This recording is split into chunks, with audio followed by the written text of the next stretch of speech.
Learn how more makers can unlock, extend, and personalize more data and systems with eQube and Mendix Data Hub. Now, to tell you more about this, joining the session will be Nick Ford, VP of Product and Solutions Marketing at Mendix. Good morning, Nick. Welcome for joining. Welcome to the session. Thank you for joining. We've got Rohan Patil, Senior Implementation Lead from EQ Technologic. And we've got Anantharaman, Senior Manager from Product Development from EQ Technologic. So the way the session will work is we'll do some introductions, and then they will take it away, give you a presentation on the EQ Technologic tools. And then at the end, there will be room for questions. If you have any questions, go to the MXW Live channel on Slack, hit the lightning icon, and select Ask a Question. And then at the end of the session, we'll try to answer all of your questions as best as we can. All right, with that said, I'll hand it over to Nick Ford. Thanks for the introduction, Jan. My name is Nick Ford. I'm the VP of Product and Solutions Marketing here at Mendix. And I'm delighted to introduce this session on the power of data as a service and Data Hub. Siemens has recently expanded its strategic partnership with EQ Technologic in the area of enhanced industrial digital threads. And EQ will be one of the first extensions to Data Hub, a product we talked about extensively during yesterday's session. EQ brings out of the box over 60 connectors and a wealth of experience in the industrial domain, which means that our community of developers can start to build rapidly solutions on top of the EQ and Data Hub products. So we're super excited about it here at Mendix, and we've got a packed agenda today. So what I'd like to do is to hand it over to my good friends over at EQ to run through a detailed demonstration of the product. Thank you, Nick. So I'll share my screen and start the presentation. So hello, my name is Rohan Patil. I am lead implementation engineer at EQ Technologic. So I basically interact with various industrial customers and lead multiple solution implementations for them using this eQube DaaS platform. So in this session, we are going to take an overview of eQube Data as a Service platform known as eQube DaaS Platform. We'll see how Mendix and eQube DaaS Platform complements each other and which can add tremendous value to customers in digital transformation. Then we will create an OData service using this eQube platform, which will fetch data from Teamcenter and Salesforce. We will then register this OData service into Mendix Data Hub and then consume it in one of the Mendix app. So with this agenda, so the eQube Data as a Service platform forms a connected network of integrated data, applications, devices that puts the power of analytics in the hands of end user. So using this data fabric, you can actually fetch any data from any application in any format, any devices. So eQube Data as a Service platform offers multiple offerings, that is eQube-MI, eQube-BI, eQube-TM, eQube-AG, eQube-ADA, and eQube-DP. So out of these, the eQube-MI, which is migration and integration, it forms a digital backbone across your enterprise, connecting to multiple systems. So the blue arrows which you see here, those are the eQube connectors connecting to various ERP, PLM, CRM, legacy databases, then devices, IoT devices, etc. So there are 60 plus eQube connectors which are already certified and released into the market. These connectors are very generic connector. I mean, those are not solution specific. So you can actually process data to and from any system. Then these connectors leverage the security or the authentication and authorization mechanism of end system. So you don't really need to replicate the same mechanism in your solution. These connectors also loads the data model of these end systems so that you can easily consume this data model into your application using eQube-TM. It also takes care of the customizations or configurations if there are done on these data models, so that you don't really have to do any coding to achieve the last mile connectivity. So using this same framework, we can also build various dashboards or reports using eQube-BI, which is business intelligence tool, which will give the actionable insights to user. We can also uh, perform futuristic predictions using eQube-ADA, which uses machine learning to do that. So using this platform, we can actually provide various capabilities. So like we can build various user-centric for-purpose applications which are specific to the requirements, and it can integrate multiple systems, federate data from multiple systems, then perform read-write operations on multiple systems. These for-purpose apps can communicate with eQube platform using various APIs, that is OData, REST APIs, or the web services, which we can expose using the gateway manager. Then we can also integrate multiple systems and synchronize data between these systems without any need of any user interaction or any front end. So we can also orchestrate a business process across multiple applications. So let's say if you want to orchestrate a review process or create a review process across your engineering and manufacturing system, then you can do that using this data as a service platform. It can federate data from multiple applications and then show that data in context of the end user. This DaaS platform supports various security standards, authentication mechanisms, authorization mechanisms. So you can securely collaborate data across network with your vendors or with your customers. It also can responsibly migrate the data from old legacy system to a new system by retiring the old system. On top of that, it can also provide the analytics and business intelligence capabilities using eQube-BI and ADA for providing the actionable insights to user. So what we achieve using this eQube data as a service platform is the improved productivity, which substantially reduces the non-value added time, efforts, and then of course the money required for the production, it is reduced. So by using this eQube data as a service platform, we can simply accelerate the digital transformation of your organization. So this is how the eQube platform and Mendix collaborate with each other. So we have this bottom layer of various applications, and on top of it, we have these eQube connectors. So using the data model loaded by these eQube connectors, we can actually create a solution-specific data model.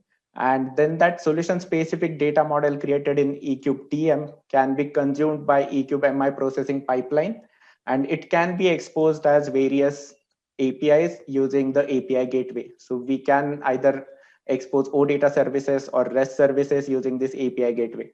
So let's say if we expose any REST API, then that REST API can be directly consumed by the Mendix application. If we expose any OData service, then we can register that OData service into Mendix Data Hub, and then we can consume it in one of the Mendix application. So with this overview, now we will switch to the demo where we have created some dummy data for a car company.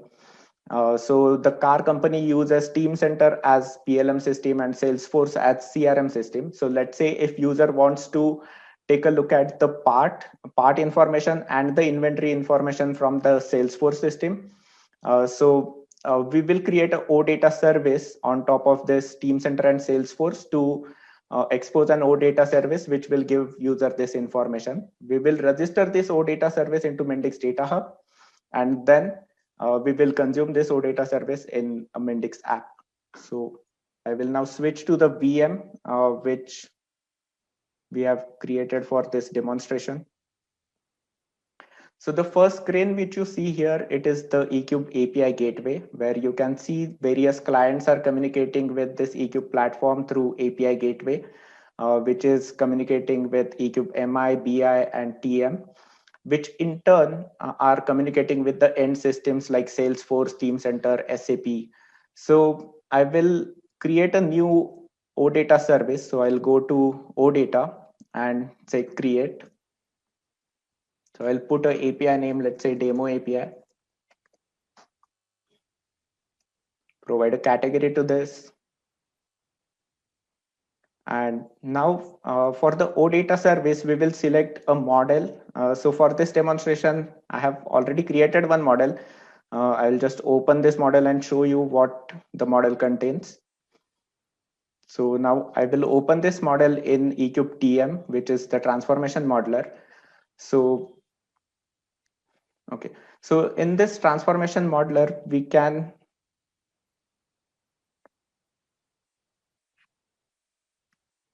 let me refresh this. Okay, so in this transformation modeler, we can see the connection selected as the JSON connection. So the response or the model which we define for this OData service will be a JSON model. We have added this part entity into this JSON model, and then there are these attributes which are added to the part entity. So out of these, the first three attributes will be fetched from Teamcenter, and the quantity and cost related information, we will fetch it from Salesforce. So you can set various properties to these entities, then also to the attributes, you can add various constraints. So this is the model which we will use for our OData service. I will go back to the API gateway. So, so after creating this OData API, we also need some business processing to be done. So I will create one demo process, which will create a process in eqube-MI. So I'll save and publish this and open that demo process to provide the business logic. So once I click on this demo process, it will take me to eqube-MI. So eqube-MI provides you a pipelining canvas where you can add multiple activities. So we have various data read, write activities, also some conditions are there. Some events are there, some event activities are there. So in this case, I will use a map driven activity, so which is completely driven by the eqube-TM mapping, which we provide, or the eqube-TM transformation, which we provide. So I will go to the configuration of this activity and I will create a map in eqube-TM. So this will take me to eqube-TM, and where we can create the mapping between Teamcenter, Salesforce, and so I'll say demo map, and I will add source connection as my Teamcenter.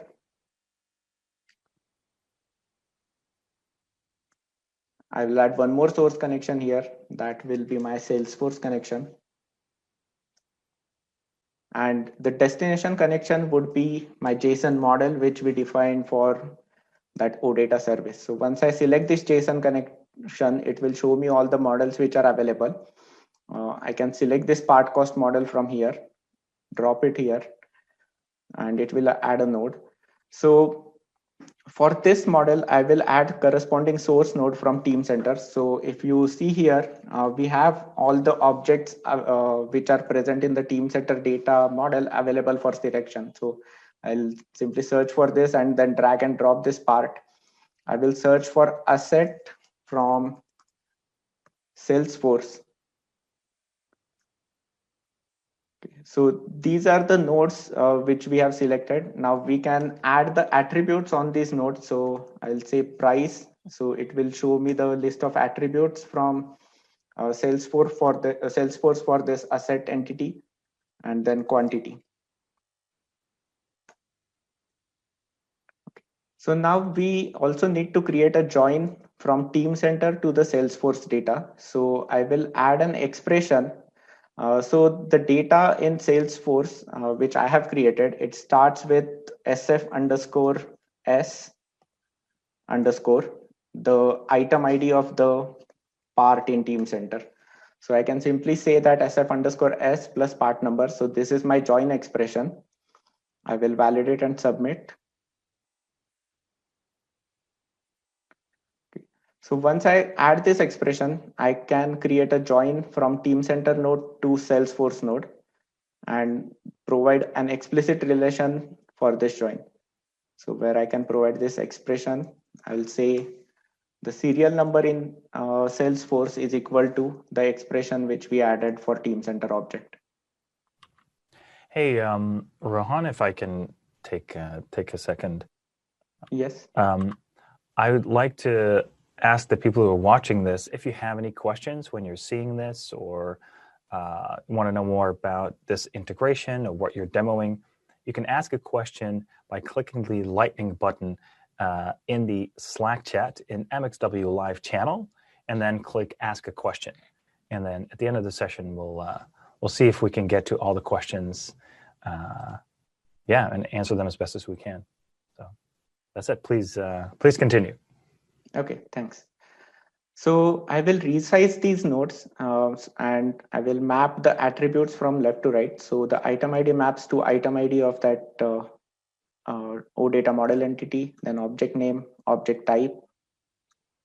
And I will map the price related information from Salesforce and the quantity related information from Salesforce.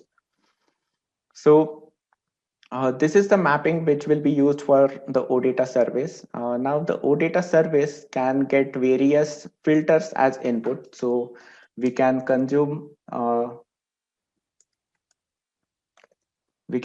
those filters directly into this mapping. So I'll provide a default filter if we don't get any filter from the OData service. So I'll say item ID is equal to star so that it will fetch all the parts from Teamcenter. Provide a description. I'll say add variables, and now we can pass this filter directly as a predicate to our part node on Teamcenter. So we'll just select this predicate, provide the ID attributes to the part and asset nodes, and save this mapping. So I'll save and release this map. Now I will go back to the eqube-MI business process where we will consume this map which we just created. As soon as we select this map, it will ask for the connection. So we need to acquire the Teamcenter and Salesforce connection.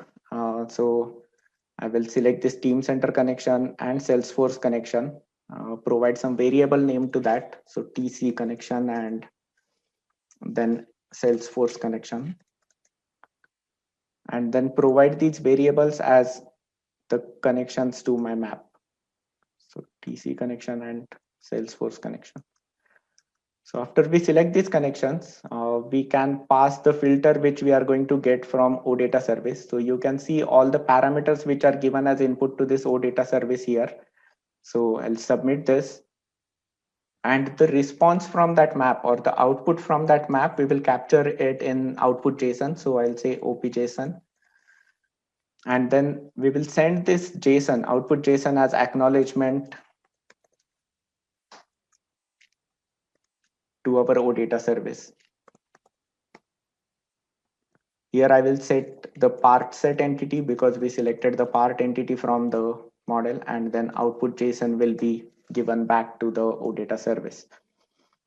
I'll save this process. Once I save it, it will recall it, and I'll release and check in this process now so that it will be available for public use. I'll just provide some comment first. Check in. Okay. So after checking this process, I'll go back to the API gateway. Now we will also check in the API which we created, and by checking the API, it will be available to public consumption. Okay, now the API checked in. So I'll go back to the search page. So here, this is the new API which we published. So you can see the metadata and the service URL here. We can simply click this API and say register to Mendix Data Hub. So once we say register to Mendix Data Hub, it will go to Mendix Data Hub and then register this service. It is successfully registered to Mendix Data Hub. Now we will go to Mendix App, and then we will consume that OData service. So I have this application which is already created. So we will just consume the new OData service into that application. So now we will search for the OData service which we just created. So I'll search using demo and show all. So it will show me the part entity from this demo API. I will drag drop this part entity into the domain model. I'll right click on this and say generate overview pages. Okay. So it will generate the overview pages for this entity. Now, as we are fetching the data from Teamcenter, there are lots of parts in Teamcenter. So I want to restrict those parts by always providing a filter. So I'll change this setting, filter settings, and wait for search yes. Okay, and then I will provide the access to this page and then also to the entity which we added just now. We'll go to security and provide the access to page and the entity which we added. We'll provide access to all the attributes for all new users and okay. Okay, now I will just use this new page which we added into navigation pane. So I have already added one action here and I will select this new page which we added, part overview, and okay. So I'll save this and run the application. So this is an existing application, and along with this demo page, we also have some eQube-BI reports which we have embedded into this application. So once we take a look at the data which is fetched from this OData service which we just registered, we will also take a look at some eQube-BI dashboards in this application. Yes, the application is started and I will click on this view. It will open a URL.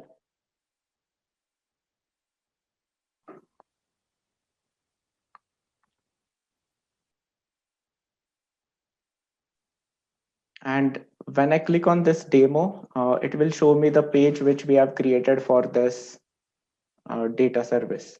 So I can search for any part using the series of that part, let's say underscore F5. So I'll click on search.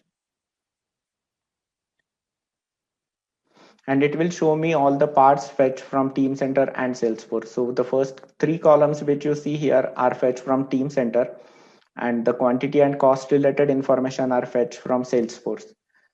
You can also search for any specific part, let's say maybe using item ID. So T underscore car underscore F5.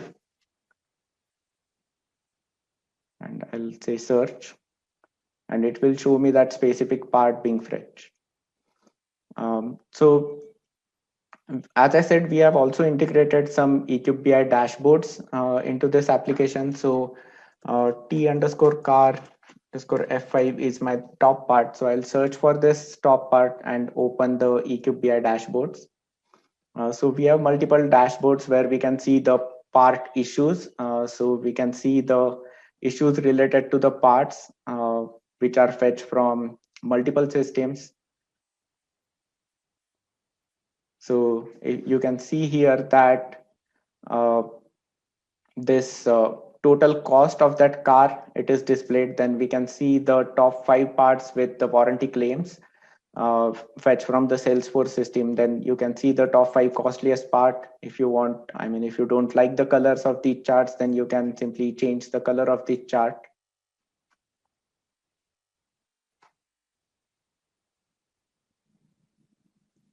Similarly, we have one more dashboard where we have fetched the federated data from multiple systems. So in this case, we have fetched the data from Teamcenter, Aras, and Windchill.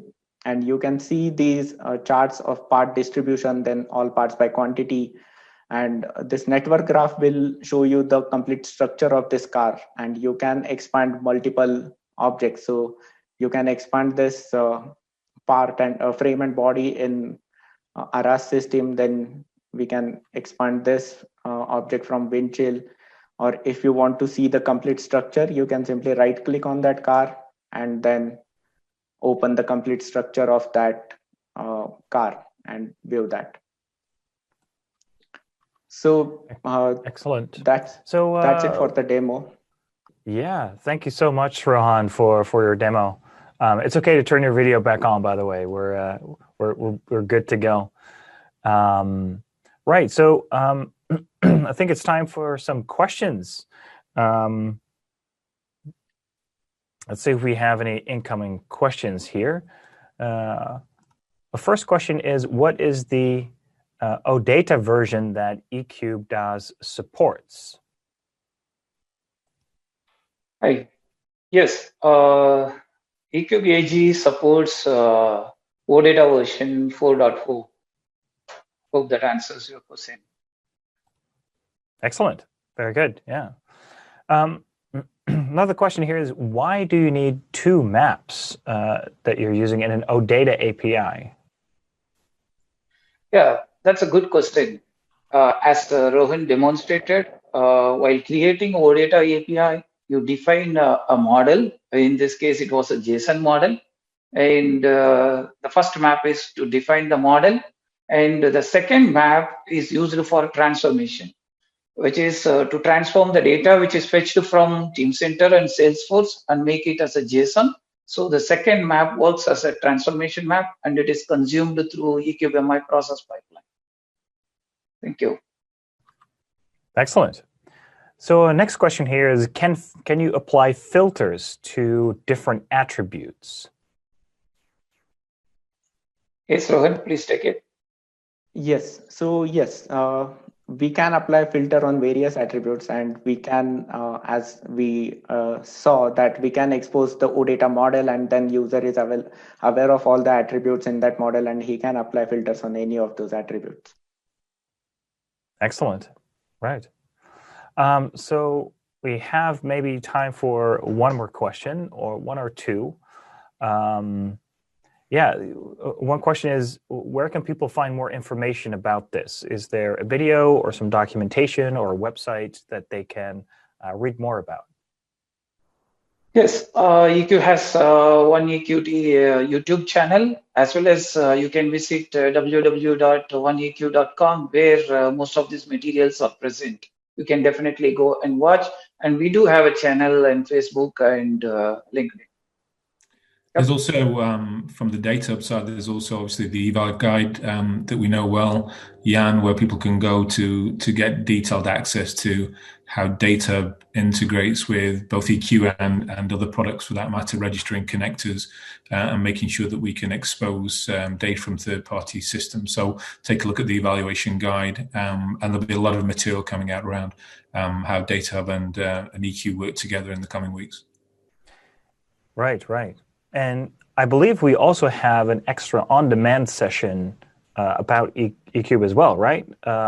What's that session about? Yeah, absolutely, we do. It's a session with myself, Raj, and Dinesh, who's the CEO of EQ, where we talk about the partnership and what the benefits of partnering strategically with EQ Technologic are, with this OEM relationship, and what that means really for the industrial space. So the sort of power of EQ with Data Hub and low code coming together, and how that's going to help to power the industrial domain with complex development and integration of data, which is what we've just seen. I mean, I just did want to quickly summarize, I think, what we just saw there. You know, the ability to pull together data from multiple disparate data sources to rationalize that complex world into a map that can be simply exposed to Data Hub and dragged and dropped into an application is going to make the life of our developers incredibly simple when it comes to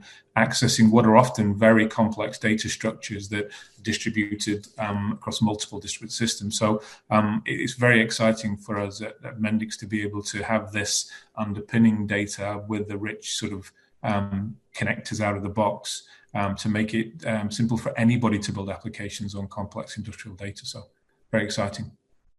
Absolutely, yeah. So for the people who've watched it yesterday, you know, we had the announcements of new Data Hub features, beta releases, a timeline for an actual release. And in the AMA, we talked a lot about how do you give people access? How do you control, you know, security and things like that?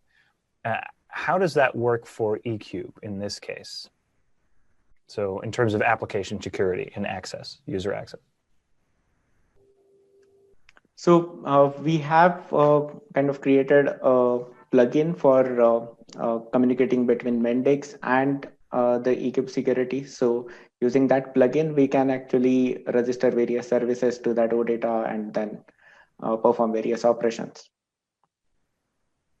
Right. Okay. So you can in a very detailed manner select who gets to see what and what is accessed and what is not allowed, what you're not allowed to access. Yes, that is correct. Another question here that's coming in is, will Mendix Data Hub work in an integrated model with eQube DaaS? Yes, absolutely. The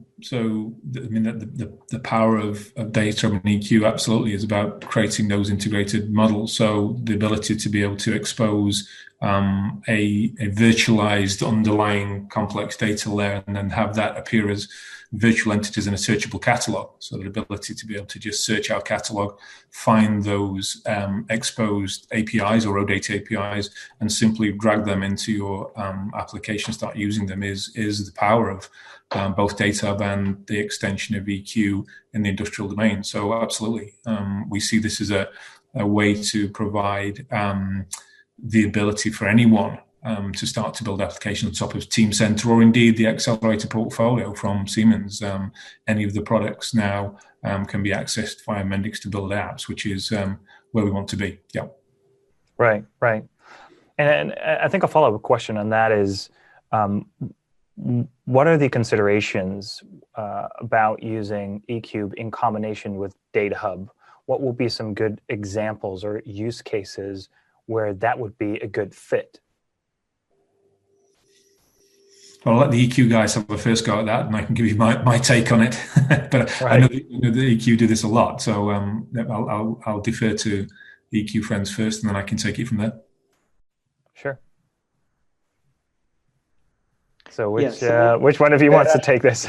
I'll take that question. So there are actually many use cases where we can collaborate this eQube DaaS platform with Mendix. So as I said,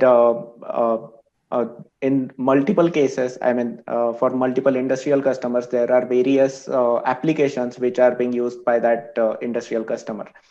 And user needs access to all those applications. So we can build a platform where we can provide access to all those applications by honoring the security of those applications, and then user can easily control all the applications from a single app or perform the operations from a single app.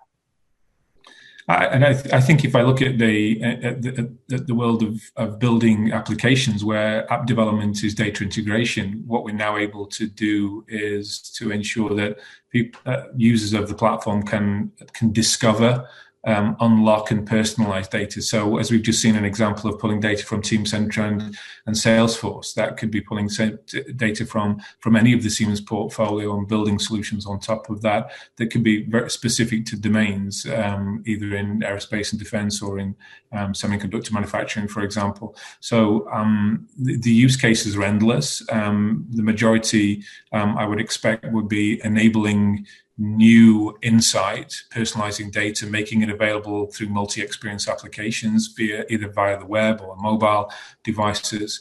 So think field service engineering, great example. Think discovering of complex data models and combining that with visual representations of data from CAD drawings, for example.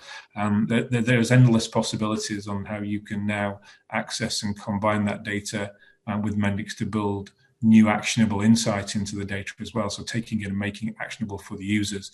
So we're excited to see what our users will build now with simple and easy access to those core systems via EQ and Data.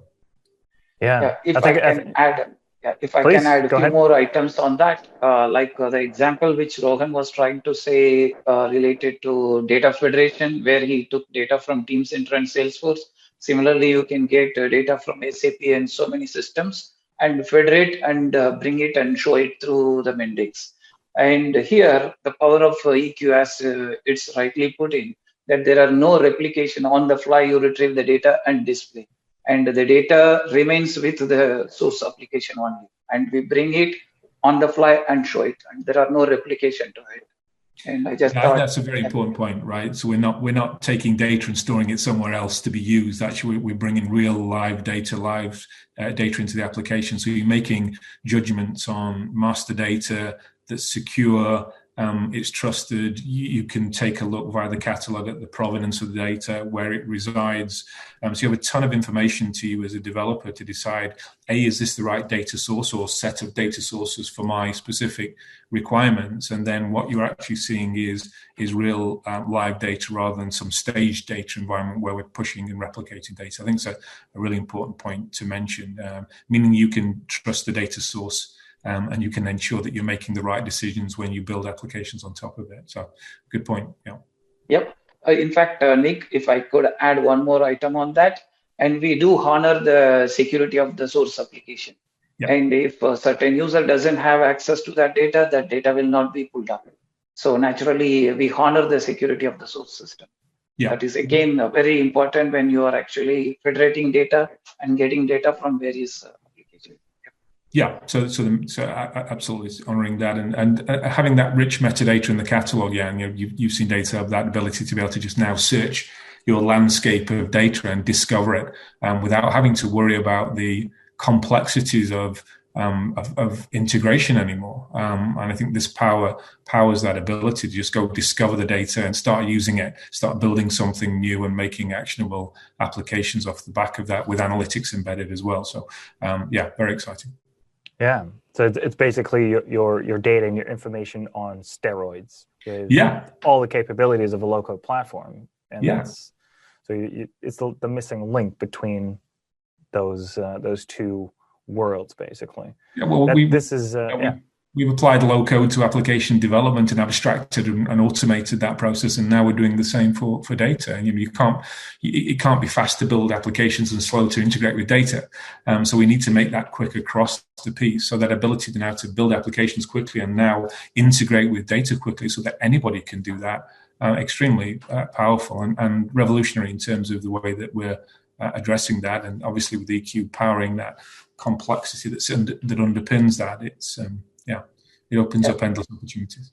If I can actually bring up what Dinesh said yesterday, this is with the low-code, no-code platform of Mendix plus low-code integration platform of eQube, which combine and bring the force to it. And on the front of OData API, which Rohan mentioned, I just thought of adding one more usage where through eqube-AG, you can connect to earlier version of OData as well, like OData 3.0 and OData 4.0. And addition to that, those legacy systems data also can be pulled up and brought in through OData API. Right. That's excellent. All right, so I'm going to allow one more question from the audience. Then we'll round off. We're having a great conversation, but I want to respect people's time as well. So the question here is, do you provide any connectors with on-premises MDM or MAM solutions such as AirWatch?